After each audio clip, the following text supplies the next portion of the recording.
The scent of rosewood and vanilla candles filled the air, but couldn't mask the bone-chilling coldness radiating from my daughter-in-law's mocking smile.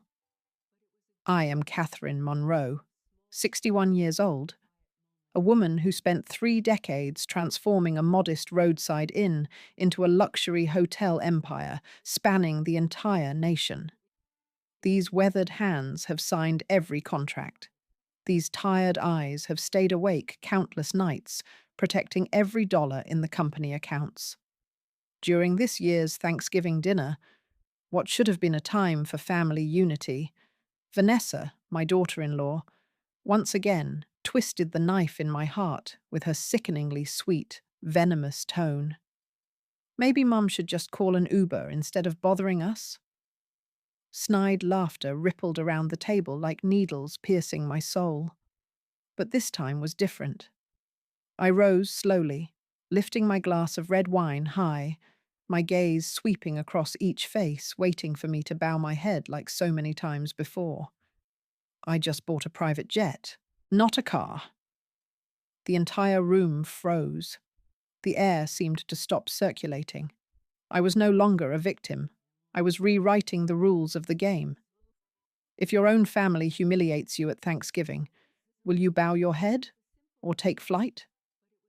The crystal chandelier above cast dancing shadows across the mahogany dining table, where 23 Thanksgivings had unfolded, each one carving deeper lines of disappointment into my face. The china was Wedgwood, a wedding gift from Richard's mother, who never quite approved of me, the working-class girl who dared marry her precious son. Now that same china bore witness to conversations that cut deeper than any kitchen knife. My son Brandon sat at the head of the table, occupying the chair that had been mine when Richard was alive. The irony wasn't lost on me.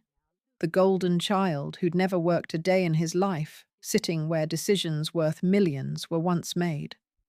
His fingers, soft and unmarked by labor, drummed against the table's surface as Vanessa regaled everyone with stories of their latest European vacation. The yacht in Monaco was absolutely divine, she purred, her diamond tennis bracelet catching the light as she gestured.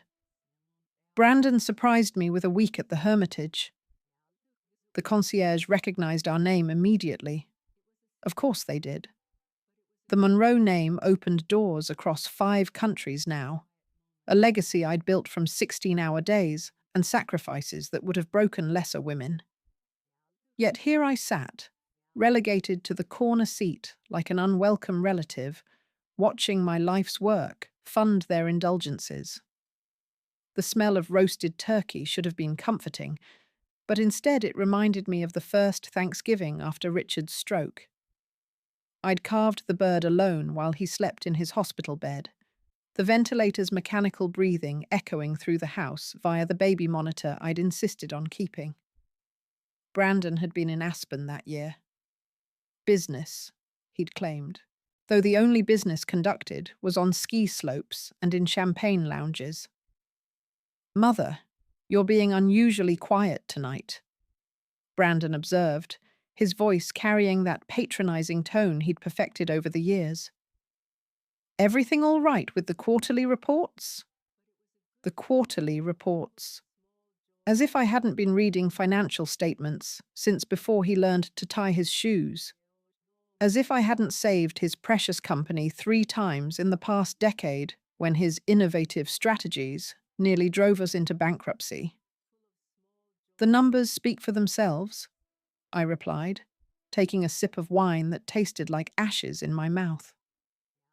Through the floor-to-ceiling windows, I could see the lights of downtown Minneapolis twinkling like stars. From this penthouse, the city looked peaceful, ordered. Nothing like the chaos brewing beneath this very roof. Vanessa leaned forward, her Botox-smoothed forehead managing a slight furrow of concern. "We've been thinking, Mom. You work so hard, and at your age, perhaps it's time to consider stepping back." Brandon and I could handle more of the day-to-day operations. The temperature in the room seemed to drop 10 degrees. I set my wineglass down with deliberate precision, the soft clink against the table, the only sound in the sudden silence. Stepping back. At my age. The phrases hung in the air like smoke from a funeral pyre. "How thoughtful of you to be concerned about my well-being," I said, my voice steady, despite the rage building in my chest like a pressure cooker. "Tell me, what qualifies you to run a hotel empire, Vanessa? Your degree in art history? Or perhaps your extensive experience in social media management?" The barb hit its mark. Colour flooded Vanessa's chemically enhanced cheeks, and for a moment, the mask slipped to reveal something uglier underneath. But she recovered quickly, reaching across the table to squeeze Brandon's hand in a gesture of false vulnerability. "I just think family businesses work best when the family works together," she said, her voice dripping with manufactured hurt.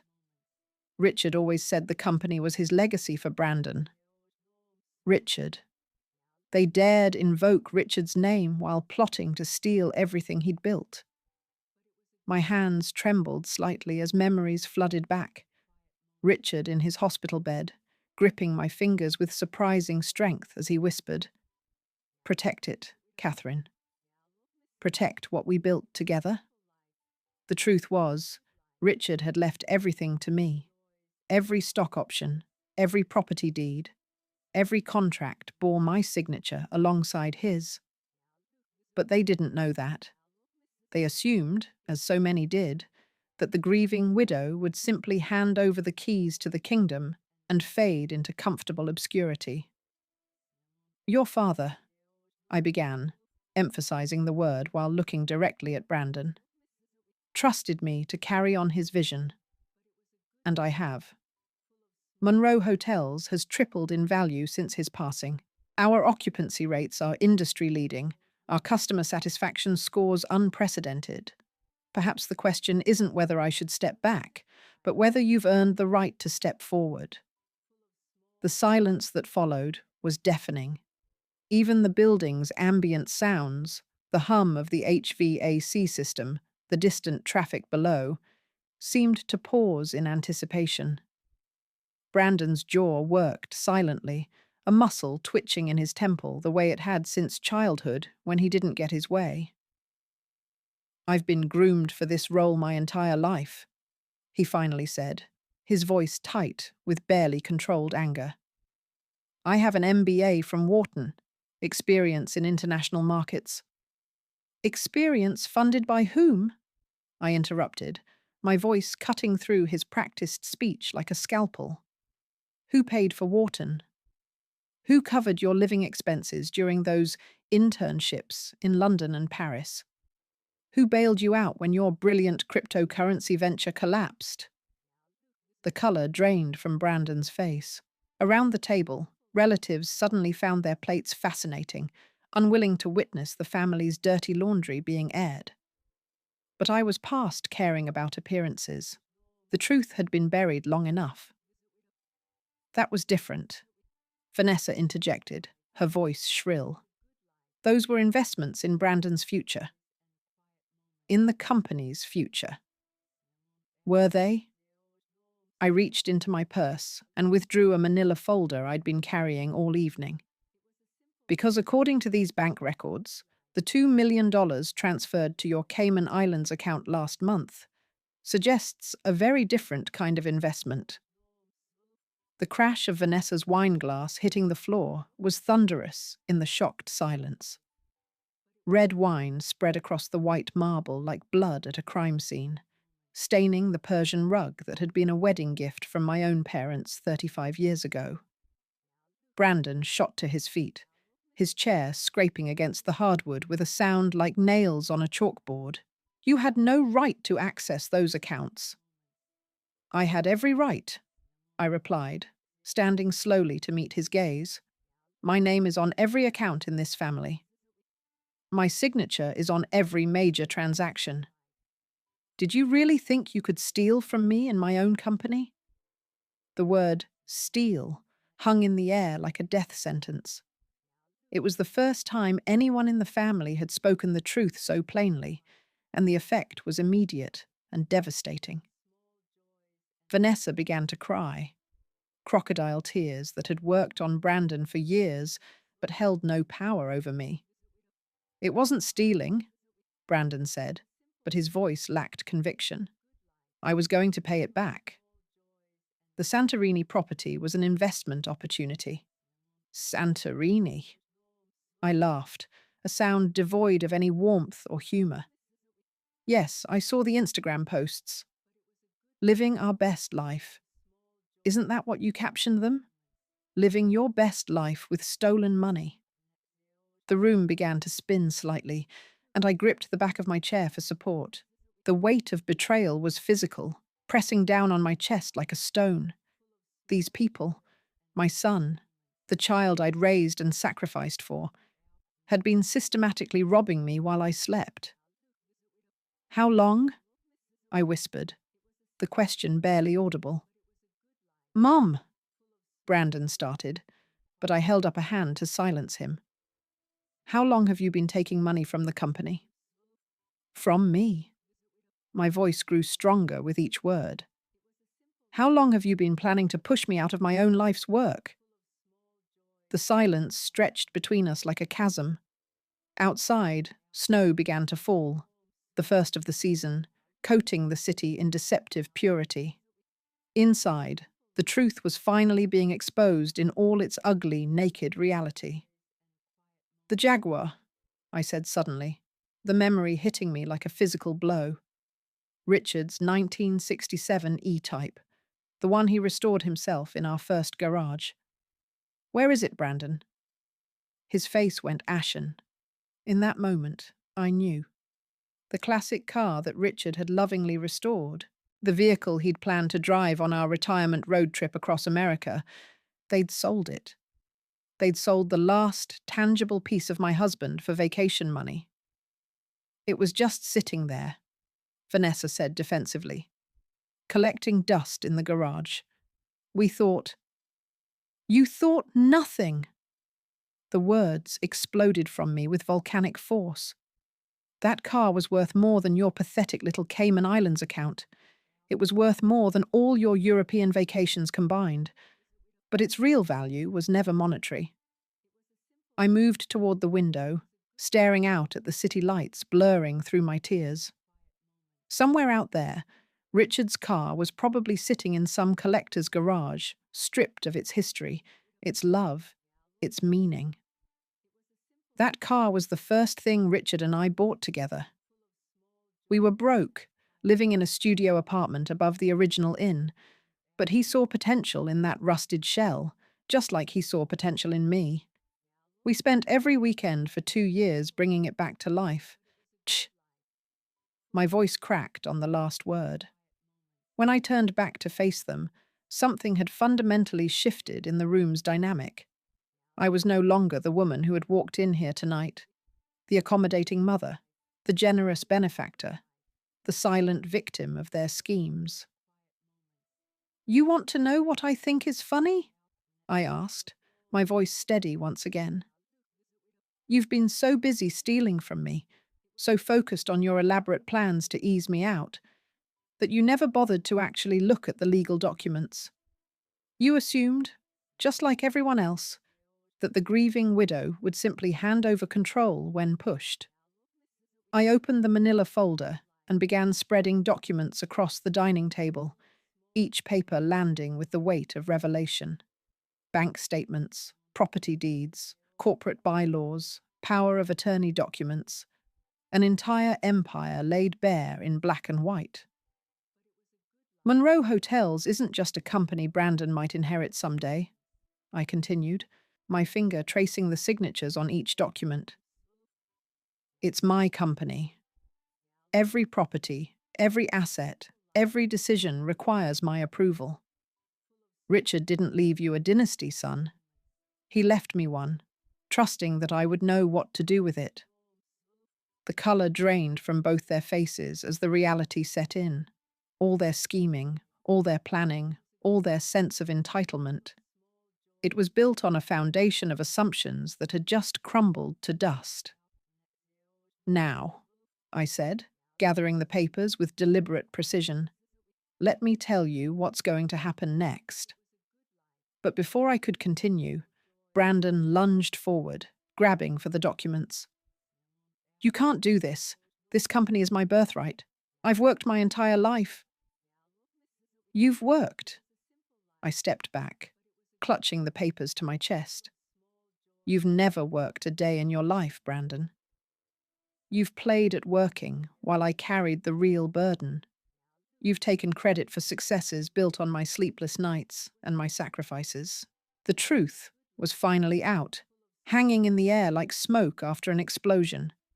Years of resentment, disappointment, and betrayal crystallized in this moment, and I felt something inside me harden into diamond-bright resolve. Get out, I said quietly. What? Vanessa's voice was barely a whisper.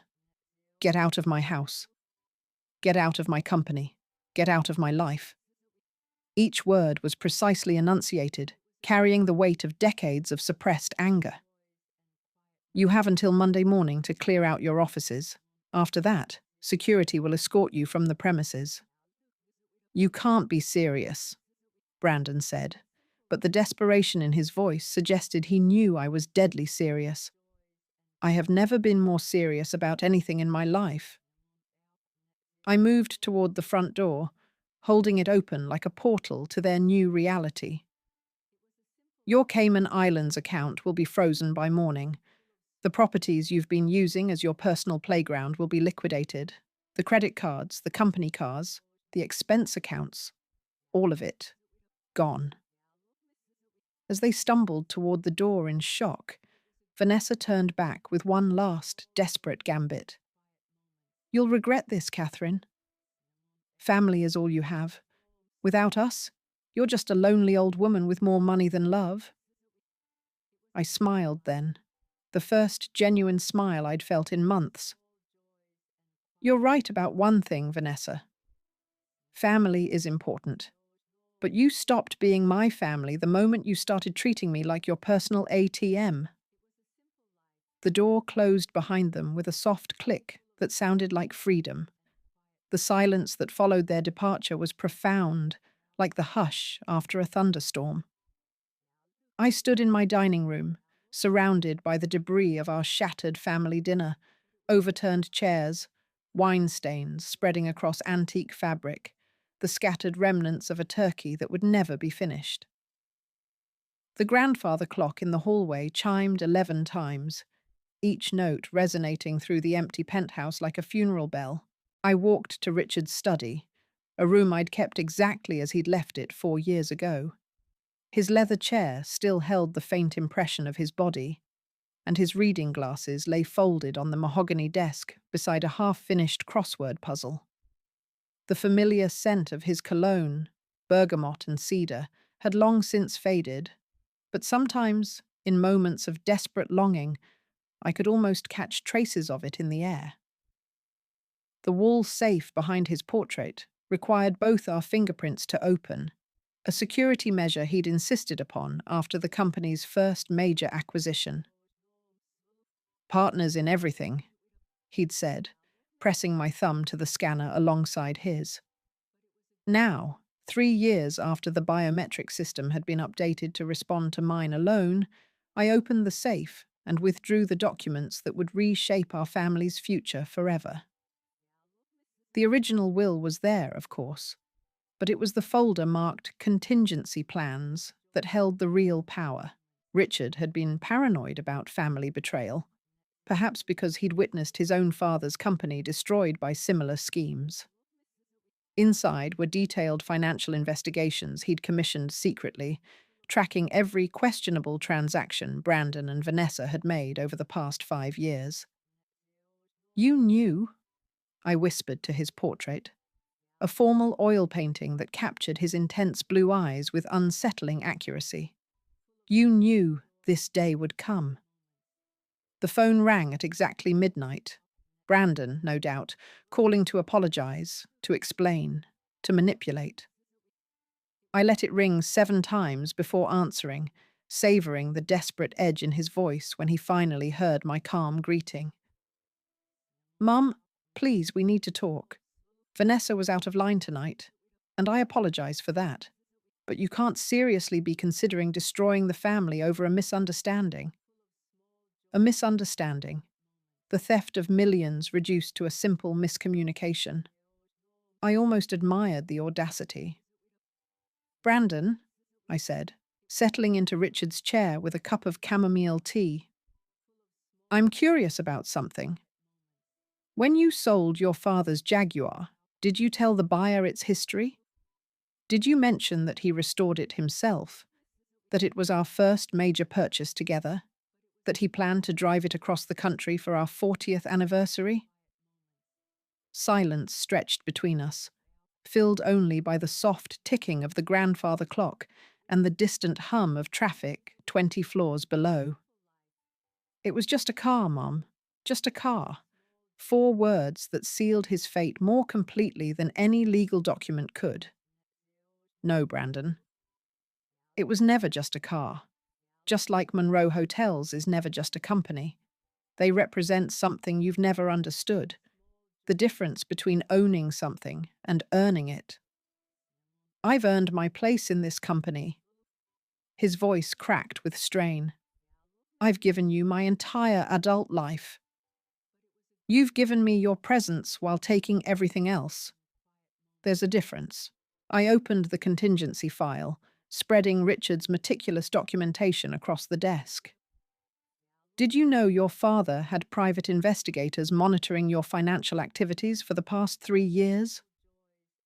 Did you realize that every Cayman Islands transfer, every shell company you created, every forged document has been photographed and documented?" The sound of his sharp intake of breath was audible even through the phone. "That's impossible. Dad trusted me. Your father loved you. But he wasn't stupid." I lifted a photograph from the file, Brandon and Vanessa at a Monaco casino, laughing as they placed bets with company money. "He knew exactly who you were becoming, and he prepared for this moment." The next morning, I dressed with particular care. The navy Armani suit had been a gift from Richard for my 50th birthday. CEO armor, he'd called it. The pearls were my grandmother's, worn by 3 generations of women who'd built something from nothing. My reflection in the hallway mirror showed a woman who looked older than 61, but also harder, more focused. The soft edges worn away by years of accommodation had been replaced by something sharper. The Monroe Hotel's headquarters occupied 4 floors of downtown Minneapolis's most prestigious business tower. I'd designed the executive floor myself, choosing every piece of furniture, every painting, every detail to reflect the sophisticated hospitality that had become our brand. Now, walking through the familiar corridors, I saw it all with new eyes. The empire I'd built, the legacy I'd protected, the future I was about to reclaim. My first stop was the legal department, where Marcus Chen, our head counsel, was already waiting with a conference room full of documents. Marcus had been with the company for 8 years, recruited personally by me after he'd successfully defended us in a complex international property dispute. His loyalty was unquestioned, his competence absolute. "I've reviewed the files you sent over," he said, without preamble. "The documentation is comprehensive. We have grounds for criminal charges in addition to the civil remedies. I don't want them in prison, Marcus. I want them erased." I took a seat at the head of the conference table, the same position I'd occupied in countless high-stakes negotiations. Complete financial severance, full recovery of assets, and absolute protection from any future claims against the company. Consider it done. Marcus began spreading contracts across the polished table. "I've also prepared the paperwork for the corporate restructuring you mentioned. Effective immediately, you'll be the sole controlling shareholder, with no minority interests remaining in the family trust. The next stop was Brandon's office on the 38th floor. He'd had it redesigned last year. Modern minimalism that eliminated every trace of the company's history in favor of stark lines and cold chrome. Even the family photos that had once decorated his desk had been replaced by modern art pieces that probably cost more than most people's annual salaries. Brandon was at his desk when I arrived, but he wasn't working. Instead, he was frantically making phone calls, probably trying to liquidate assets before I could freeze them. He looked up when I entered, and for a moment I saw the child he'd once been. Confused, frightened, seeking approval he'd never learned to earn. "Mum, thank God. I've been trying to reach you all morning. Look, about last night." "Last night was just the beginning, Brandon." I placed a manila folder on his desk, identical to the one I'd brought to dinner. "These are termination papers. Effective immediately, your employment with Monroe Hotels is ended. Your access to all company resources, accounts, and properties is revoked." His face went through a spectrum of emotions: disbelief, anger, desperation, and finally, a calculating coldness that I'd never seen before. This was the real Brandon, the one who'd been hiding behind smiles and false apologies for years. "You can't do this. I'll fight you in court. I'll expose every questionable decision you've made, every corner you've cut to build this company. By the time I'm finished, the Monroe name will be synonymous with corruption." I smiled, her expression devoid of warmth or affection. "Please do. I look forward to deposing you under oath about the Cayman Islands accounts, the forged insurance documents, and the sale of your father's car without my knowledge or consent." The colour drained from his face as the reality hit him. He was trapped, caught between his crimes and my evidence, with no escape route remaining. "What do you want?" he asked, his voice barely above a whisper. "I want you to disappear. Quietly, completely, permanently. Take Vanessa, and whatever money you have left, and build a life somewhere that doesn't intersect with mine. Because if I see you again, if you contact me again, if you so much as mention the Monroe name in public, I will destroy you so completely that history will forget you ever existed." I turned to leave, then paused at the door. "Oh, and Brandon?" "The Jaguar was sold to a collector in Sweden. I've already arranged to buy it back. It seems some things aren't as irreplaceable as you thought." The elevator ride to the top floor felt like ascending to a new world. The executive suite that had once felt like a burden now felt like a throne room.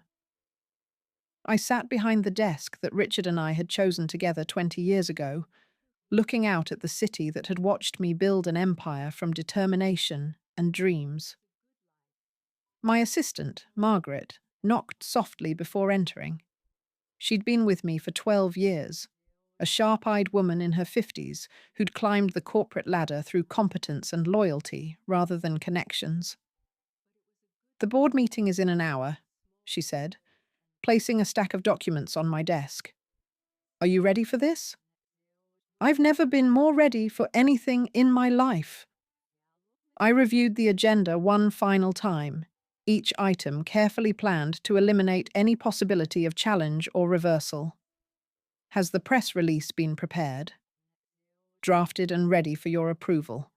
The financial media will have it within minutes of the board's vote." The Monroe Hotel's board of directors consisted of 12 members, 7 of whom I'd personally recruited over the past decade. They were smart, successful people who understood that the company's unprecedented growth had occurred under my leadership, not Brandon's. As they filed into the boardroom, I could read the situation in their faces. They knew change was coming, and they'd positioned themselves accordingly. "Ladies and gentlemen," I began, standing at the head of the table where Richard had once commanded similar meetings. We're here today to address some irregularities that have come to light regarding executive conduct and financial oversight. The presentation that followed was brutal in its precision. Every forged document, every unauthorized transfer, every abuse of corporate resources was laid bare with surgical accuracy. The board members' faces grew increasingly grim as the scope of Brandon and Vanessa's betrayal became clear. The recommendation before you is simple, I concluded. Immediate termination of Brandon Monroe as Chief Operating Officer, forfeiture of all unvested benefits, and permanent removal from any position of authority within the Monroe organization. The vote was unanimous, but I wasn't finished. The corporate restructuring that followed was swift and comprehensive. New bylaws that eliminated family members from automatic consideration for executive positions. Financial oversight procedures that required multiple approvals for large expenditures. And most importantly, a new corporate structure that concentrated decision-making power in the CEO's office, my office. As the board meeting concluded, I felt a profound sense of completion. The trap that Brandon and Vanessa had set for me had instead become their own prison. They'd gambled that I would be too weak, too sentimental, too dependent on their approval to fight back. They'd calculated wrong. The press release went out at 3:17 p.m. Monroe Hotels announces executive restructuring, commits to enhanced corporate governance. The business media picked it up within minutes, and by evening, the story was being discussed on financial news programs across the country. The official narrative was one of proactive leadership and commitment to shareholder value. The unofficial narrative, the one whispered in country clubs and boardrooms, was far more interesting. That evening, I sat in Richard's study with a glass of his favorite bourbon, reading the messages that had been flooding in all day. Congratulations from business associates who'd suspected Brandon's incompetence for years. Support from board members who appreciated decisive leadership. And most surprisingly, several notes from other family business owners who'd faced similar betrayals. The phone rang at exactly 10 o'clock.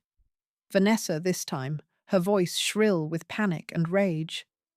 "You've destroyed us. Brandon can't get a job anywhere in the hospitality industry.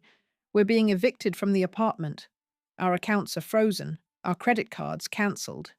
You're ruining innocent people's lives." Innocent? I laughed, genuinely amused. "Vanessa, you stole $2 million and sold my husband's restored car to fund your European vacation. In what universe does that qualify as innocence? We're family. You're supposed to forgive family. Family is supposed to love and support each other. What you and Brandon practiced was parasitism." I took a sip of bourbon, savoring its smooth burn. "But I'm not entirely without mercy. There's a check waiting for you at Marcus Chen's office. $50,000. It's enough to start over somewhere new, somewhere far from Minneapolis." 50,000? You're worth hundreds of millions. And I earned every penny of it. If you're smart, you'll take the money and disappear. If you're not, well, the criminal investigation is still an option. The line went dead, but I knew she'd take the money. Vanessa was many things, but she wasn't stupid enough to gamble on her ability to win a legal battle against me.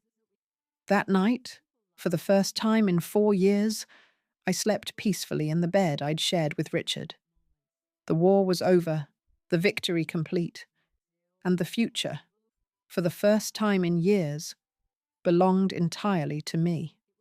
3 months later, I stood in the boardroom of Monroe Hotel's newest acquisition, a boutique property in downtown Seattle that would become the flagship of our Pacific Northwest expansion.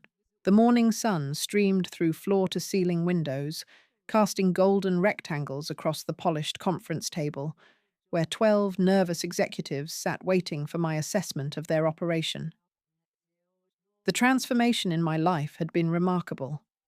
Without the constant drain of supporting Brandon and Vanessa's lifestyle, without the emotional exhaustion of managing their schemes and covering their mistakes, I'd found reserves of energy I'd forgotten I possessed.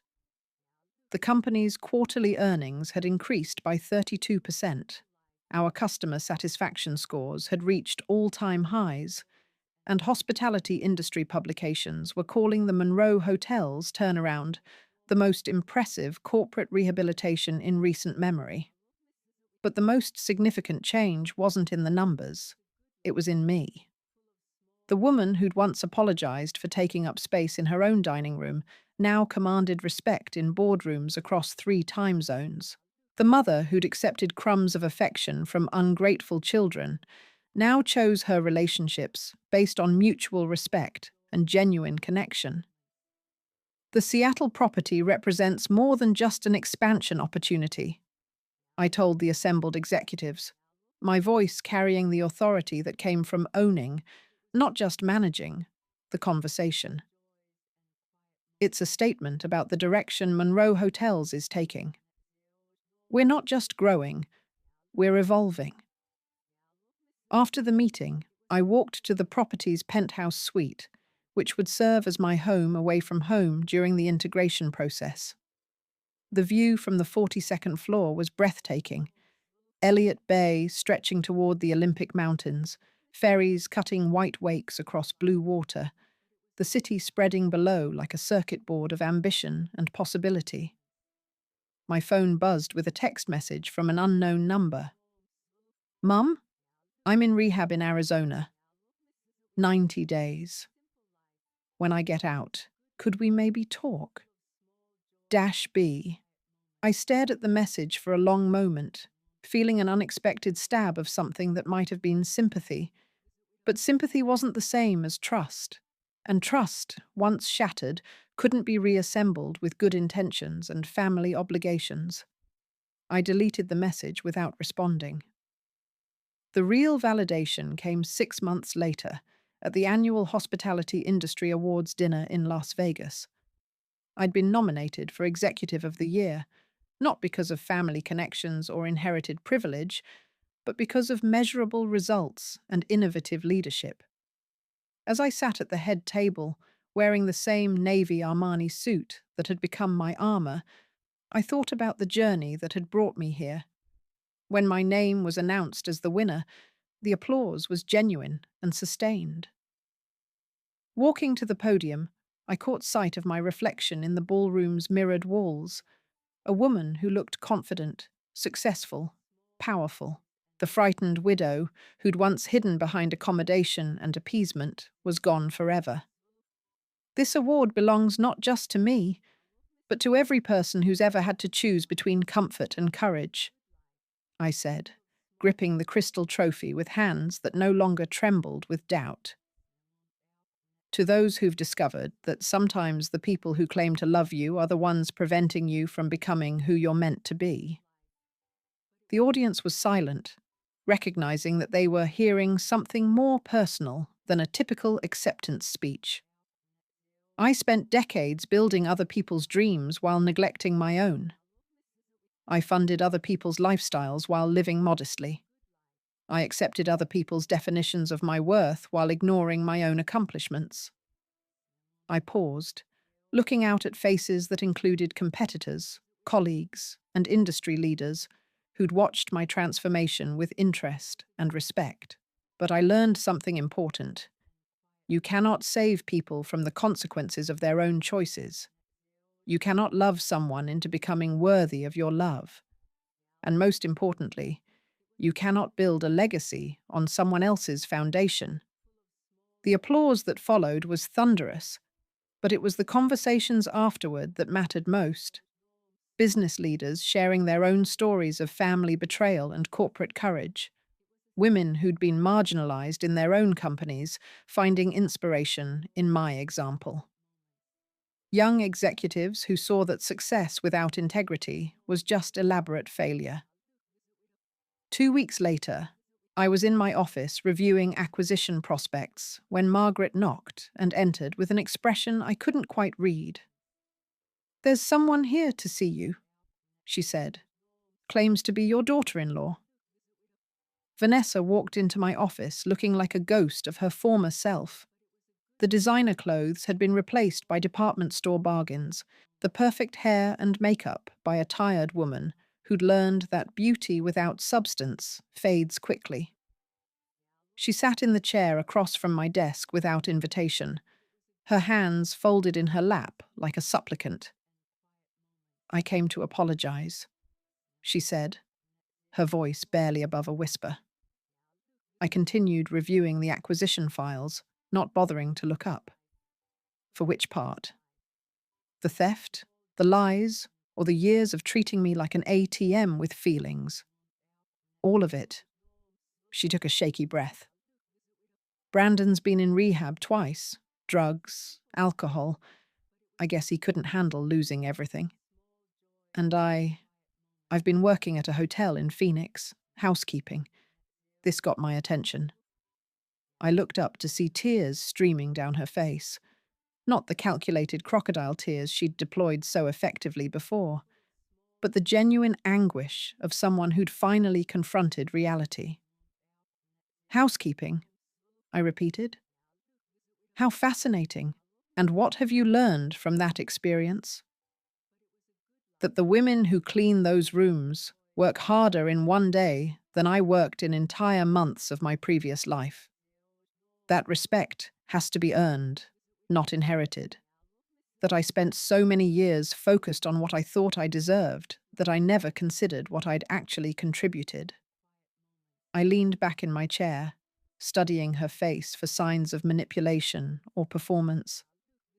But what I saw was something I'd never seen before in Vanessa: genuine humility mixed with hard-earned wisdom. "What do you want, Vanessa?" "Nothing," she said quickly. "I don't want money or forgiveness or a job. I just wanted you to know that I understand now. What Brandon and I did, it was theft. Not just of money, but of respect and love and trust. And I wanted to tell you that watching you build something beautiful from the wreckage we left behind has been the most humbling experience of my life." She stood to leave, then paused at the door. "The woman I met today isn't the woman I used to know. You're stronger, happier, more yourself than you ever were when you were trying to make us love you. I'm glad you stopped settling for less than you deserved." After she left, I sat in the gathering twilight, watching the sun set over the city I'd conquered. The intercom buzzed with Margaret's voice. "The Gulf Stream is ready whenever you are, Ms. Monroe. The pilot says it's perfect flying weather to Florence." Florence. The trip I'd been planning since Richard's death, delayed first by his illness, then by the demands of ungrateful children, then by my own fear of travelling alone. But I wasn't the same woman who'd been afraid of solitude. I'd learned to distinguish between being alone and being lonely, and the difference was profound. An hour later, I was sitting in the leather captain's chair of my Gulfstream G280, watching Minneapolis disappear beneath the clouds. The plane was smaller than I'd originally intended to buy. Vanessa's mocking comment about Uber had inspired me to purchase something more extravagant than necessary, but practicality had ultimately won out. The G280 was perfect for my needs. Comfortable, efficient, and completely mine. "First time to Italy, Ms. Monroe?" asked Sarah, the flight attendant I'd hired away from a commercial airline. She was professional but warm, treating me with the respect due to an employer rather than the false deference I'd grown accustomed to from people who wanted something. "First time going there for myself," I replied, accepting a glass of champagne as the plane leveled off at cruising altitude. "I've travelled extensively for business, but this trip is purely personal." "The best kind," Sarah smiled. "I've prepared the cabin for sleeping whenever you're ready." We'll be landing in Rome at 10 a.m. local time. As night fell over the Atlantic, I opened my laptop and began working on the speech I'd been invited to give at the International Women in Business conference next month. The theme was breaking through glass ceilings. But I wanted to talk about something more fundamental: the difference between breaking through barriers imposed by others and dismantling the ones we impose on ourselves. The most difficult prisons to escape, I wrote, are the ones constructed from our own expectations of how we should behave, who we should prioritize, and what we should accept in the name of love.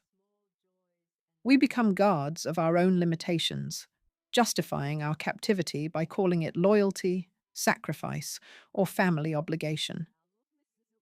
Halfway across the ocean, flying through star-scattered darkness toward a sunrise I'd waited 61 years to see, I finally understood what Richard had meant in those final moments when he'd gripped my hand and whispered about protection. He hadn't been asking me to guard his legacy from external threats. He'd been asking me to protect it from the people who would diminish it while claiming to love it.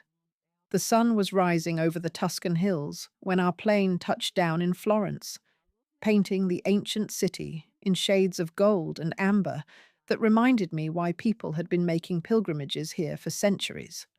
As I walked down the aircraft stairs onto Italian soil, breathing air that carried the scent of cypress trees and possibility, I felt the final pieces of my old life fall away.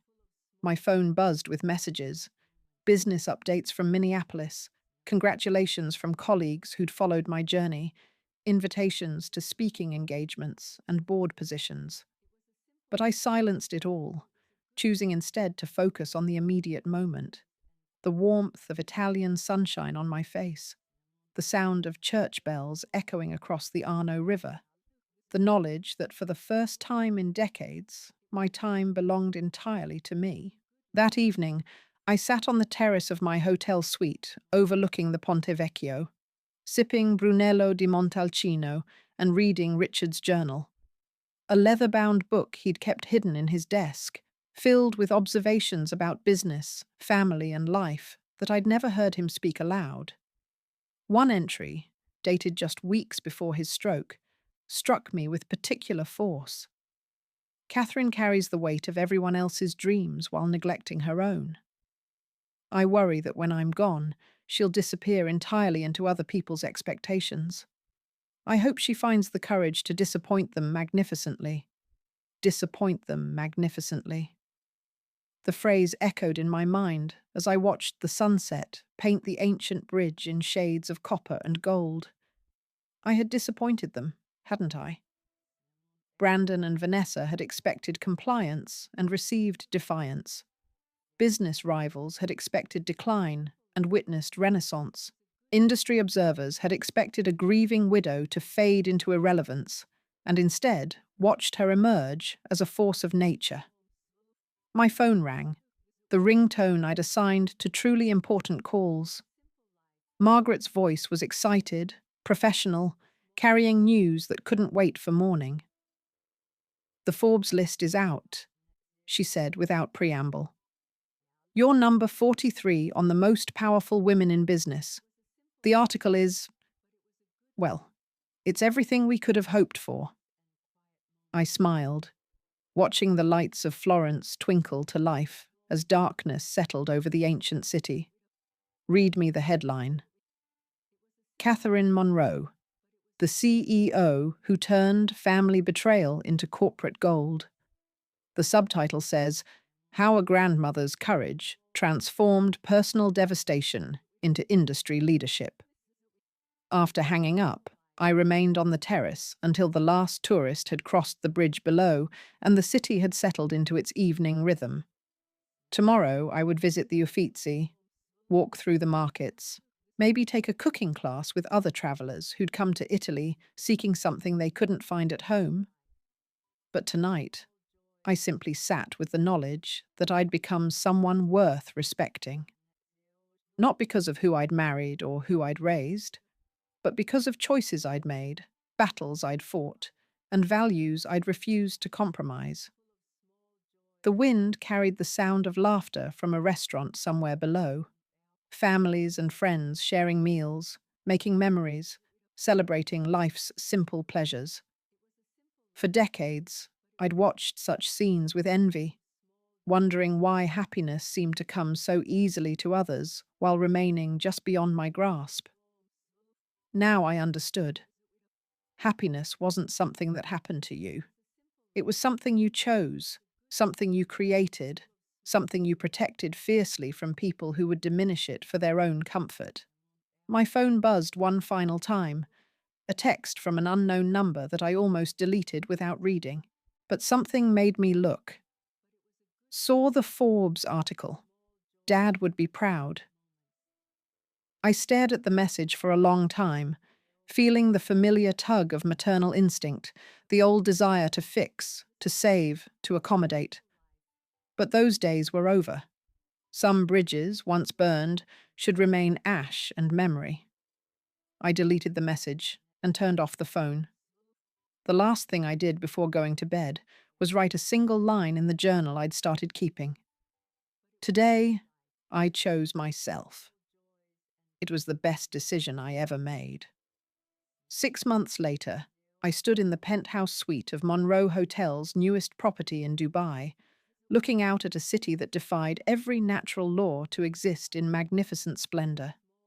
The building was the tallest in our portfolio, a crystalline spear piercing the desert sky, its rooms filled with guests who'd traveled from 6 continents to experience the hospitality we'd become famous for. The company had grown beyond my wildest projections. 14 new properties in 8 countries, partnerships with luxury brands that would have been unthinkable during Brandon's tenure, and a corporate culture that valued competence over connections. We'd been featured on the cover of Hospitality Today. Harvard Business School had developed a case study around our strategic family restructuring, and I'd been invited to speak at conferences from Singapore to São Paulo. But the most profound change wasn't in the business metrics. It was in the mirror. The woman looking back at me had the same grey hair, the same lines around her eyes, but everything else was different. She stood straighter, smiled more genuinely, and carried herself with the quiet confidence of someone who'd learned that self-respect wasn't something you asked for. It was something you claimed. My assistant knocked and entered, carrying the day's correspondence and wearing the particular expression that meant important news. "The documentary crew is here for the final interview," Margaret said, setting down a stack of letters that included invitations to 3 different board positions, 2 speaking engagements, and what appeared to be a handwritten note on expensive paper. The documentary was something I'd initially resisted. A filmmaker who specialized in stories of corporate reinvention had approached me months ago, intrigued by what business journals were calling the Monroe miracle. But I'd agreed to participate, understanding that my story might inspire other women trapped in their own versions of accommodation and sacrifice. "And there's this," Margaret added, handing me the handwritten letter. It was delivered by messenger this morning. The envelope bore no return address, but the handwriting was familiar. Inside, I found 3 photographs and a brief note. "Mum, these came from Dad's safety deposit box. I thought you should have them. The rehab counselor says making amends means returning what was taken, even if forgiveness isn't possible. I know I can't undo the damage, but I wanted you to know that some of us are trying to become people worthy of the love you gave so freely. Brandon." The photographs took my breath away. The first showed Richard and me on our wedding day, dancing at our reception with the awkward joy of young people who'd found their perfect match. The second captured us cutting the ribbon at our first hotel expansion, both grinning with the satisfaction of shared accomplishment. The third was more recent, Richard in his hospital bed, but smiling, reaching toward the camera with obvious love. I'd never seen these pictures before. Brandon must have taken them, kept them, treasured them enough to store them in a place of safety.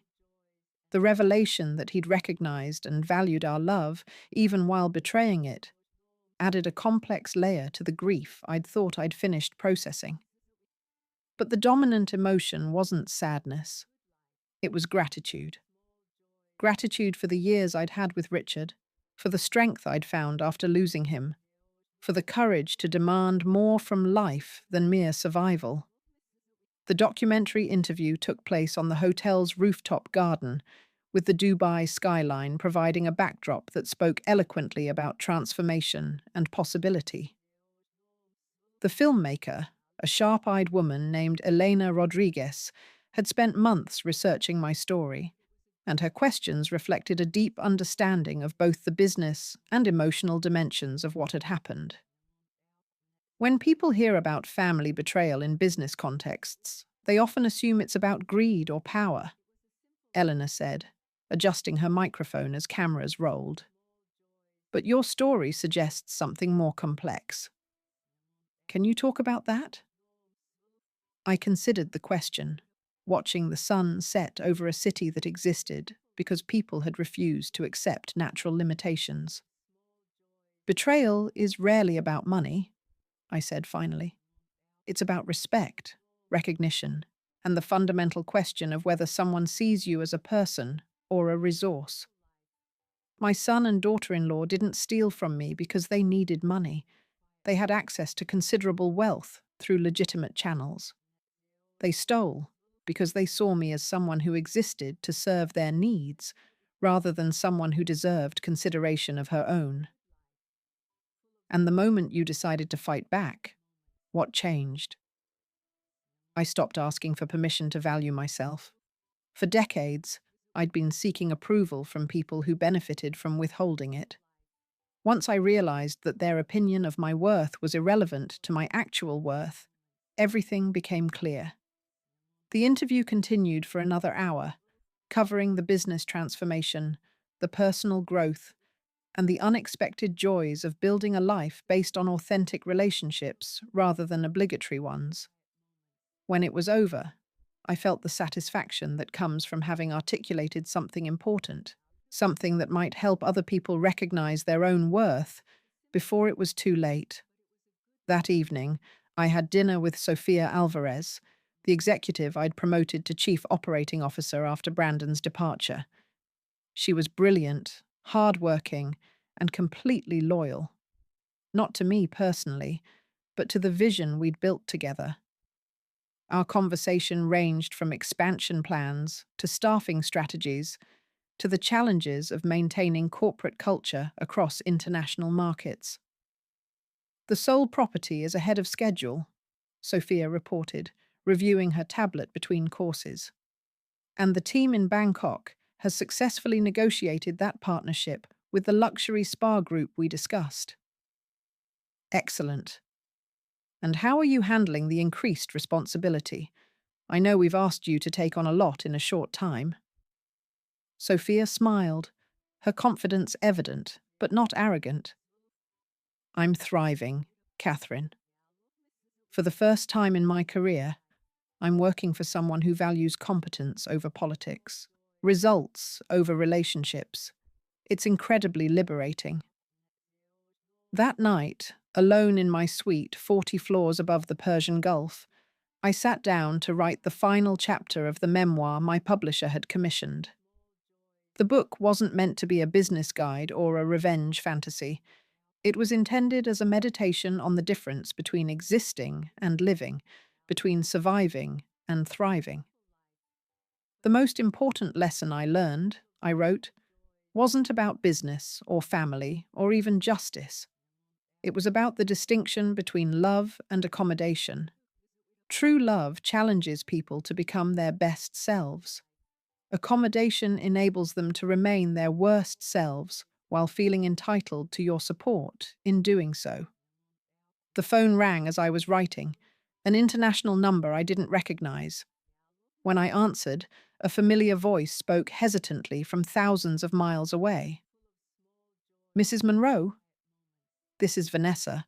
I hope it's okay that I'm calling. I set down my pen, unsurprised by the contact, but curious about its purpose. Hello, Vanessa. How can I help you? I wanted to tell you something. I graduated from hotel management school last month. It's a 2-year program I've been doing part-time while working, and I wanted to thank you. Thank me? For showing me what real strength looks like. When I was married to Brandon, I thought power meant manipulating people into giving you what you wanted. But watching you build something genuine from the wreckage we left behind, it taught me that real power comes from creating value, not extracting it. The conversation continued for 20 minutes, covering her education, her work managing a boutique hotel in Phoenix, and her plans for the future. What struck me most was the change in her voice. The entitled whine had been replaced by something warmer, more substantial. I'm not asking for anything, she concluded. I just wanted you to know that your example helped me become someone I can actually respect. After hanging up, I returned to my memoir, writing about the unexpected gifts that can emerge from life's most painful chapters. The woman who'd been humiliated at a Thanksgiving dinner 2 years ago could never have imagined the life I was now living. The freedom, the respect, the sense of purpose that came from aligning my actions with my values. The final paragraph wrote itself. They say that living well is the best revenge, but I discovered something more profound. Living well is the best life. Not because it proves anything to people who wronged you, but because it honors the person you were always meant to be. The private jet isn't a symbol of revenge, it's a symbol of choice. The choice to rise above other people's limitations, to refuse other people's definitions of your worth, and to build something beautiful from the fragments of what was broken.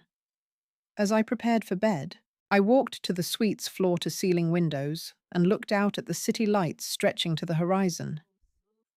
Somewhere out there, in airports and hotels and corporate boardrooms, other women were facing their own moments of choice, between accommodation and action, between peace and justice, between existing and truly living. Tomorrow I would fly to London for a board meeting, then to San Francisco to scout potential properties, then back to Minneapolis to oversee our regional expansion. My calendar was full of meetings, decisions, and opportunities that excited rather than exhausted me. But tonight, in the quiet luxury of a suite I'd earned through courage rather than compromise, I simply stood at the window and marveled at how much sky was visible when you finally learned to lift your head. The woman who'd once begged for scraps of respect from her own family now commanded attention from industry leaders across 6 continents. The mother who'd funded other people's dreams while abandoning her own now woke each day excited about the possibilities ahead. The widow who'd nearly disappeared into other people's expectations had instead emerged as someone worth knowing, worth respecting, worth becoming. And in the morning, I would take flight again, not to escape anything, but simply because I could. If you're listening to this story and recognizing pieces of your own life in it, I want you to know something important. It's never too late to choose yourself. It's never too late to demand the respect you deserve. It's never too late to stop funding other people's dreams at the expense of your own dignity. The hardest part isn't confronting the people who've been using you. It's confronting the part of yourself that allowed it to happen. For years, I told myself that my sacrifices were noble, that my accommodation was love, that my silence was strength. But real strength isn't enduring mistreatment. It's having the courage to stop it. To the woman reading this while planning another family dinner where she'll be taken for granted, you deserve better. To the mother funding her adult children's lifestyle while living modestly herself, you deserve appreciation. To the wife whose contributions are minimized while her husband takes credit, you deserve recognition. You don't need permission to value yourself. You don't need approval to set boundaries. You don't need consensus to protect your dignity. These things belong to you by right of existence, and anyone who suggests otherwise is revealing more about their character than yours. The path I chose wasn't easy, and it isn't for everyone. Confronting family betrayal requires resources, financial, emotional, and legal, that not everyone has access to. But the principle remains universal. Your worth is not determined by other people's treatment of you. Your value exists independently of their recognition of it. Start small if you need to. Say no to one unreasonable request. Question one assumption about what you should do. Challenge one person who treats you poorly. Each small act of self-respect builds the foundation for larger ones. Remember that people who truly love you will respect your boundaries, not resent them. They will celebrate your success, not diminish it. They will add value to your life, not extract it. Anyone who responds to your self-respect with anger or manipulation is telling you exactly who they are. Believe them. The airplane in my story isn't really about luxury or revenge. It's about possibility. It represents the freedom that comes from refusing to accept other people's limitations as your own. Your airplane might be a new career, an ended relationship, a moved boundary, or simply the decision to stop apologizing for existing. Whatever form it takes, choose flight over fight or flight. Choose elevation over accommodation. Choose the sky over the cage, even if the cage is familiar and the sky is unknown. Because the view from above isn't just about seeing how far you've come, it's about recognizing how far you can still go. Have you ever found yourself funding someone else's dreams while your own gathered dust? Have you been the dependable one, the accommodating one, the one who keeps the peace while your own needs go unmet? Share your story in the comments below. Your courage might be exactly what someone else needs to hear today. This channel is dedicated to stories of transformation, justice, and the remarkable things that happen when people finally choose themselves. If this story resonated with you, hit that subscribe button and ring the notification bell because we're just getting started. Every week, we share real stories of real people who refused to accept less than they deserved. And remember, your story isn't over yet. The most important chapter might be the one you're about to write. So tell me, when life offers you the choice between settling and soaring, which will you choose? Let me know in the comments, and don't forget to share this video with someone who needs to hear that they deserve better. Because sometimes, the best revenge isn't revenge at all. It's becoming so successful that your former problems can't even afford to know you anymore. Until next time, keep climbing. The view from the top is worth every step of the journey.